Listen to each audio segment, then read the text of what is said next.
saat ini itu sudah selesai atau belum? Menurut Gus Rafiq gimana itu, Gus? Ya, kalau menurut pandangan umum sih, corona sekarang sedang merajalela, sedang besar-besarnya. Tapi menurut pandangan batin saya, ini corona sudah hampir selesai. Bahkan bisa dikatakan sudah tinggal sedikit. Ya, dari apa yang disampaikan Gus Rafiq bahwa menurut pandangan batinnya itu corona sudah hampir selesai, tinggal sedikit gitu ya, Gus. Tapi kenyataan di lapangan kok banyak sekali korban-korban yang terkena virus corona, bahkan yang meninggal itu banyak sekali, dan sampai diterapkannya PPKM itu, Gus. Bagaimana itu, Gus? Ya, ini orang masih mengira bahwa ini masih corona, tapi sebetulnya ini sudah beralih ke dakwah alam.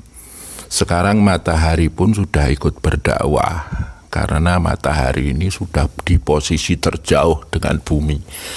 Dan ini akan membentuk satu cuaca yang sangat dingin, dan ini akan membentuk banyak penyakit. Nah, ini orang masih mengira corona, padahal itu sudah berubah menjadi daya alam yang berdakwah. Lah, saat ini karena dengan corona ini manusia sudah banyak yang istilahnya mengambil keuntungan, angkara murka dengan corona ini, maka dakwah diambil alih sama alam semesta. Dakwah alam sudah mulai berjalan saat ini. Dengan jauhnya matahari, posisinya dengan bumi ini akan menjadi satu titik sebab penyakit yang orang masih menganggap itu corona, padahal itu bukan. Dan mohon maaf, kullukum ra'in wa kullukum mas'ulun an ra'yatih. Kalau alam sudah berdakwah, matahari berdakwah, nanti bumi itu dengan 4 anasir ya, tanah, api, angin, air sudah mulai berdakwah. Sesungguhnya saat ini alam semesta dengan izin Tuhan sudah mulai mempertanyakan kepemimpinan para manusia selaku khalifah di bumi ini. Jadi nanti akan muncul pengadilan alam terutama dengan corona ini. Dan mohon maaf kalau corona itu masih bisa digerakkan manusia dengan tetek bengeknya, dengan apa yang direncanakan oleh manusia. Tapi kalau sudah alam yang berdakwah, ini nanti akan berlaku istilah Jawa, sopo nandur bakal ngunduh, sopo nggawe bakal nganggu. Jadi nanti penyakit selanjutnya orang masih menganggap ini corona, padahal ini adalah dakwah semesta, dan itu akan menyerang pada orang yang menciptakan corona, membuat corona seperti itu, Mas. Oh ya, terima kasih yang disampaikan Gus Rafiq. Nah, ini saya mau tanya lagi, Gus. Saya dengar-dengar masalah corona ini ada konspirasinya, Gus. Itu menurut Gus Rafiq gimana itu, Gus? Kalau memang konspirasi, pasti alam akan mengadili, karena yang mampu berkonspirasi pasti orang yang punya kekuatan. Mungkin karena kekayaannya, mungkin karena kekuasaannya, mungkin karena pengaruhnya, atau mungkin karena kepandaiannya. Kalau memang itu benar-benar ada konspirasi, dan saya juga no comment ada atau tidak, itu pun akan kena oleh daya dakwah alam semesta ini secara batin, secara gaib. Dan itu orang masih menyebutnya sebagai corona. Dan ini, corona ini akan kembali balik menyerang kepada orang-orang yang berkonspirasi tersebut.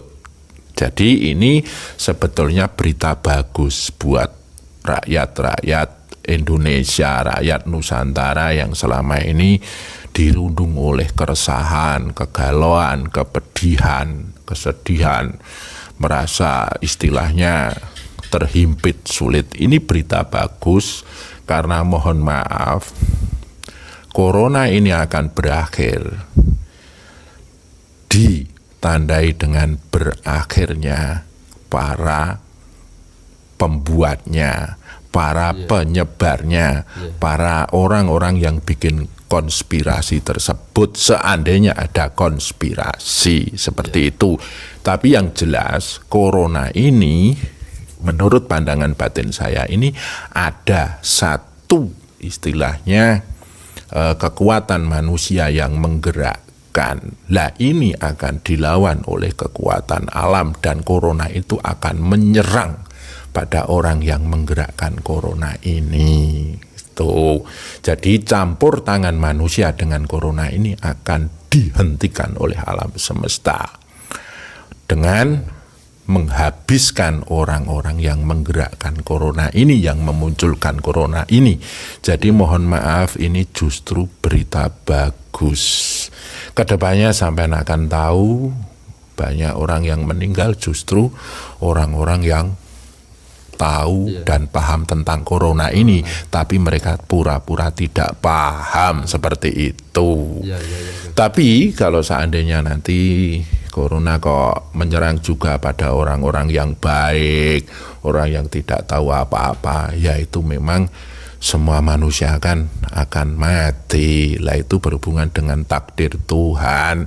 Lah kalau sudah urusan takdir Tuhan ya tidak pandang bulu, mau baik mau buruk, mau dia itu orang alim atau orang yang tidak alim, itu sudah, kalau yang namanya kematian itu sudah sir kodratullah, itu sudah rahasia kodratnya Tuhan, seperti itu Mas.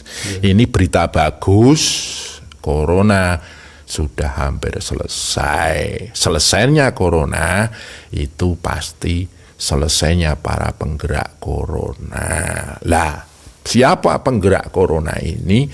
Ya saya juga nggak tahu. Mungkin manusia, mungkin istilahnya alam itu sendiri. Kalau yang menggerakkan alam, ya alam akan berhenti menggerakkan corona ini. Tapi kalau yang menggerakkan manusia, ya manusia yang menggerakkan itu akan habis dibinasakan oleh alam itu sendiri. Jadi saya tidak menuduh siapa penggeraknya, siapa pembuatnya, tapi ini banyak kemungkinan gitu loh Mas. Nah kalau alam yang menggerakkan, alam akan menghentikan gerak corona ini. Kalau memang manusia yang menggerakkan, alam akan membumi hanguskan, membinasakan manusia yang menggerakkan corona itu. Kalau seperti itu tadi, isu konspirasi itu tadi, saya juga nggak tahu, tapi pandangan batin saya mengatakan atas petunjuk dari apa yang saya tirakatkan itu, sopo nandur bakal ngunduh, sopo nggawe bakal nganggo. Ini akan balik kepada sasaran yang tepat. Kalau kemarin kan corona mengenai orang yang istilahnya serampangan ya, tidak terarah. Nanti kedepannya akan terarah pada orang-orang yang mengambil keuntungan dengan corona ini. Lah, logikanya orang yang mengambil keuntungan dengan corona ini berarti dialah penggeraknya itu. Seperti itu. Kalaupun yang menggerakkan alam, orang-orang tersebut adalah mengambil kesempatan dalam kesempitan. Ya, terima kasih Gus Rafiq sudah menjelaskan tentang corona. Monggo Kang Rafiq. Nah, ini kan sebentar lagi kita akan menghadapi Idul Kurban ya. Kalau dulu yang dikorbankan adalah hewan ya, sapi, kambing, unta atau apalah. Tapi besok Idul Kurban ini akan mengorbankan manusia yang berwatak hewan. Itu juga istilahnya saya juga pesan dari leluhur juga dengan tirakat batin saya, bahwa besok ini dengan Idul Kurban ini yang dikorbankan adalah manusia yang berwatak hewan. Tuh nek sapi yo wong sing kekuasaane gede, pengaruhe gede, kepinterane gede. Lah itu nek istilahnya dia masih berwatak hewan, istilahnya dur angkoro murko, pasti akan dibinasakan oleh alam. Nek kambing yo agak apa ke bawah kayak gitu.